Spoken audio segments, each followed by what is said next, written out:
Meu convidado neste Jornal 2, Sebastião Feito Azevedo, reitor da Universidade do Porto. Boa noite, bem-vindo. Olhamos para esta questão da inteligência artificial. Isto já está a entrar na nossa vida. E em que é que o Estado pode melhorar, percebendo os sinais que nós vamos dando ao longo dos tempos, no comportamento que temos com a máquina da administração central e não só?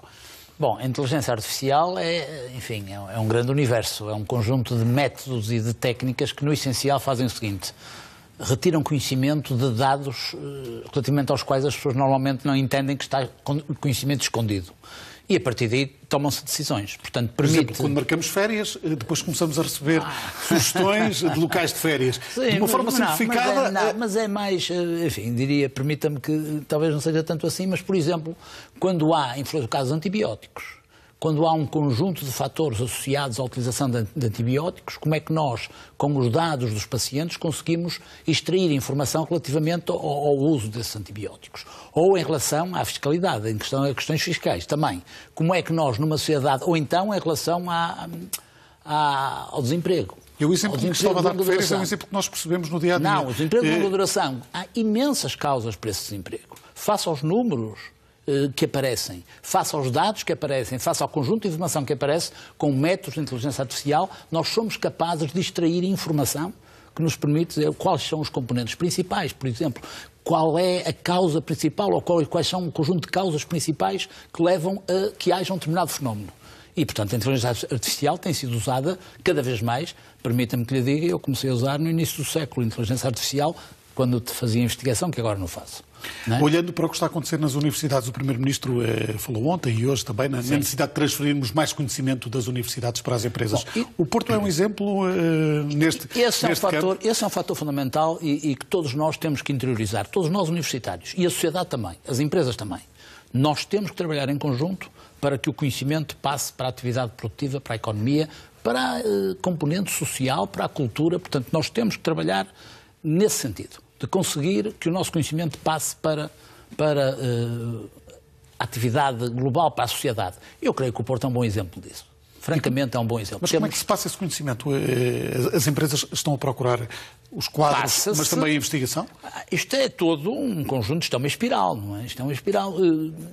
Passa na medida em que as empresas percebem que precisam do apoio do conhecimento, passa na medida em que quem desenvolve conhecimento também entende que o conhecimento tem que ter alguma aplicação prática, sendo que é muito importante dizer que nós temos que desenvolver o conhecimento, muitas das vezes movidos até por curiosidade, mas cada vez menos. Nós temos que desenvolver o conhecimento com determinados objetivos, temos que conseguir extrair daí consequências positivas, pelo menos de médio prazo, para não dizer só de curto prazo, e isso está a começar a ser interiorizado tanto pelas empresas que percebem que precisam da universidade, como pela universidade que percebe que os custos de desenvolvimento e o papel que a universidade tem neste momento no país é tremendo.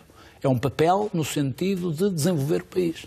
E, consequentemente, acho que nós estamos a conseguir dar resposta a esse sentimento nacional, que também é o nosso sentimento dos universitários. Nacional e internacional. As universidades querem ser uma marca. Sim, o Porto está a ser muito procurado agora por estudantes estrangeiros. Porquê? Por estar na moda?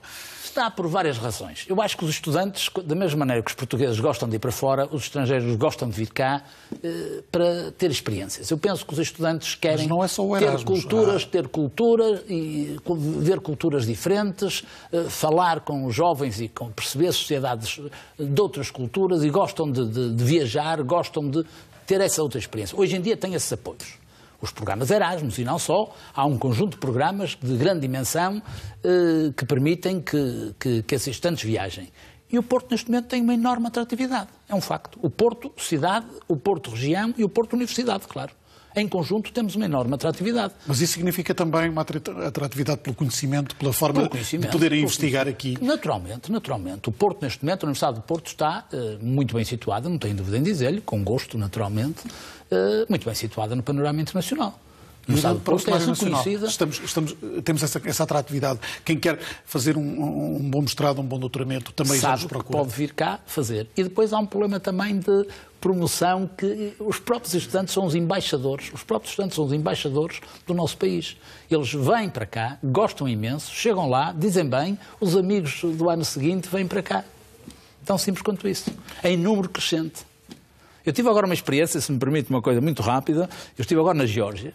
E a semana passada, e uns dias antes encontrei 2 raparigas georgianas que estão cá a estudar, imagina, na Faculdade de Economia. Estivemos a conversar e elas disseram coisas magníficas sobre o Porto, sobre a forma como foram recebidas, sobre o que estão a estudar, e mandaram mensagens para o país delas. Eu estive, enfim, com altas personalidades da República da Geórgia que sabiam dessa situação. E que sabiam que aqui também se faz bom conhecimento. E que sabiam que aqui se faz bom conhecimento. Sr. Reitor, obrigado por ter vindo a este Jornal 2, o reitor da Universidade do Porto, a olhar para este roteiro do conhecimento que o Governo está a lançar com mais desafios às universidades.